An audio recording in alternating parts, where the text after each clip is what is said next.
Good morning, RE buddies. Hassan here from RE Exam Buddy, and in this video, we will be going through a mock exam together as a study along.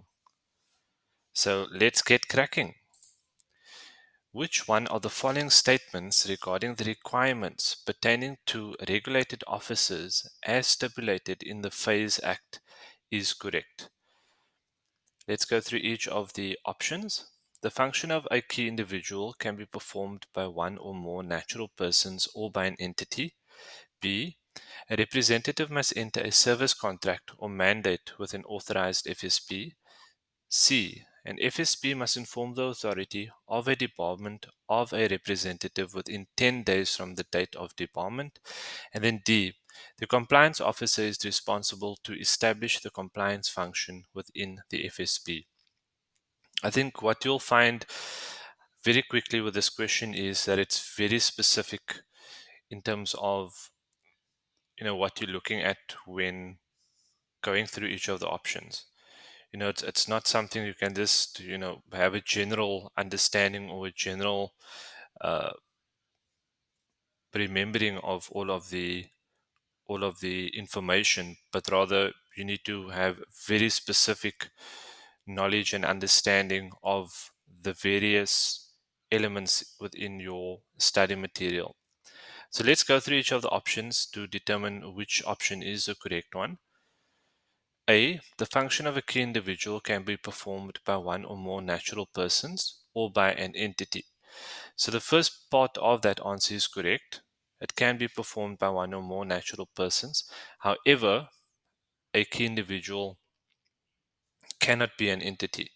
So A is incorrect. B. A representative must enter a service contract or mandate with an authorized FSP. That does appear correct. In order for a representative to be able to give advice, they must have a contract or a mandate with a specific or an authorized financial services provider. C. An FSP must inform the authority of debarment of a rep within 10 days from the date of debarment. So if you know your detail, you'll immediately cut this answer out, as it's not within 10 days, but rather within 5 days, with which an FSP must inform the authority of a debarment of a representative. So C is incorrect. And then D, the compliance officer is responsible to establish the compliance function within the FSP. You can very quickly fall into the trap in thinking that D is correct. However, it is a key individual who is responsible to establish the compliance function within the FSP and not the compliance officer. So, very clearly, the answer to this particular question would be B. A representative must enter a service contract or mandate with an authorized FSP. Let's continue to question number 2. The question reads, clients can see which products representatives are authorized to provide a financial service in from various sources. Which of the following is not such a source? So immediately what should stand out when you read this question is that they are asking you to determine the option which is not a source. Very quickly we jump into the answers and we don't actually read the question correctly. So we're actually looking for, out of the options that we're about to go through, which one of them are actually not a source in which we can see which products representatives are authorized to provide a financial service in. So if we go through each of the options, A, viewing of the register of representatives at the FSP. B, the letter of introduction or mandate of the representative. C, the official website of the Financial Sector Conduct Authority. Or D, at the back of the financial service provider's phase license certificate. So A is correct. You are able to uh, view this on the register of representatives at the FSP. B is also correct. When the representative starts engaging with the client, you would have a letter of introduction or mandate, and either of those documents, you'll be able to see which products the representative is authorized to provide advice on. So B is correct. C, the official website of the FSCA, that is also 100% correct. You can basically locate any representative in the country and which financial products they are certified to provide advice on, and you can see all of that on the FSCA website. So C is correct. And then D, at the back of the financial service provider's phase license certificate. So that is not a source. Uh, the phase license certificate or the phase license would generally just stipulate details about the FSP and not specific details about the representatives and the financial products they are certified to provide advice on. So the answer to question 2 is D. Uh, the financial service providers or the back of the financial service provider's license certificate is not the source to locate which financial products the representative is certified to provide advice on.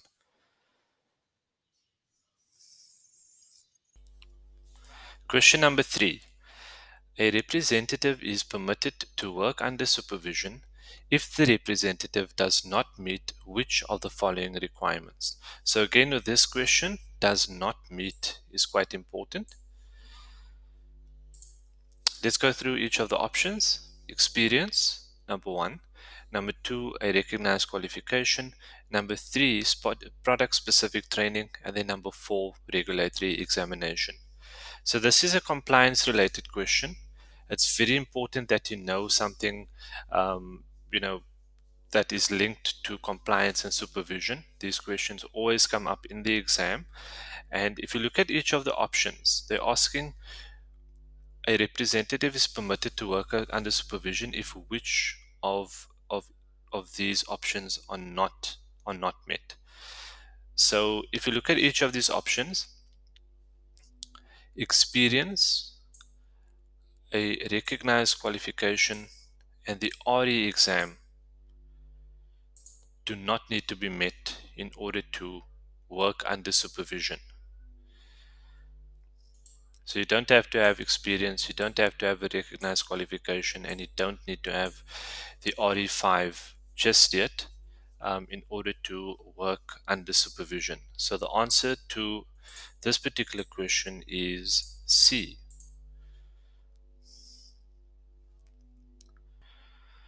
On to question number 4. Which one of the following statements regarding the way complaints must be handled by the financial services provider is correct? The options are A. The complaints policy of the financial services provider must be available at each branch or electronically. B. A complaint received must be forwarded to the correct department within 3 weeks after receipt of the complaint. C. A copy of all complaints received by the financial services provider must be forwarded to the phase ombud. And then D. All of the above. So as you can see, this particular question refers to the phase ombud and complaints. So let's determine the correct answer here. A. The complaints policy of the financial services provider must be available at each branch or electronically. So that does appear correct. B. A complaint received must be forwarded to the correct department within 3 weeks after receipt of a complaint. So this is incorrect, as the 3-week window that they are referring to is specific to when the FSP is allowed to confirm receipt of a complaint. So it's not referring to when a complaint can be forwarded to the correct department. So a complaint received has 3 weeks in which to confirm receipt with the client. So B is incorrect. C. A copy of all complaints received by the financial services provider must be forwarded to the phase ombud. That is incorrect. Only complaints not resolved within 6 weeks need to be forwarded to the phase ombud. So that's also incorrect. And then D would automatically also not be correct, since we've already got incorrect answers. The correct answer to question number 4 would be A. The complaints policy of the financial services provider must be available at each branch or electronically. On to question number 5. Complete the sentence. A representative must submit evidence of CPD activities within. And the options are A. 15 days of completion of each CPD activity. B. 15 days of the completion of the CPD cycle. C. Within 30 days of completion of each CPD activity. And then D. Within 30 days of the completion of the CPD cycle. So this is somewhat of a tricky question for two reasons. Firstly, they're referring to CPD activity versus CPD cycle. And then secondly, there's 15 days and there's 30 days that they're referring to. So this particular question, we need to make sure that only CPD cycle is taken into account and not CPD activity. So that immediately cuts out A and C. And if you look at B and D, it's basically just a number of days. So with D, they're referring to 30 days. It's important to note that the FSP has 30 days to submit CPD activities on their competency register. So that's where the 30 days comes in. However, our question is referring to a representative submission of evidence of CPD activities.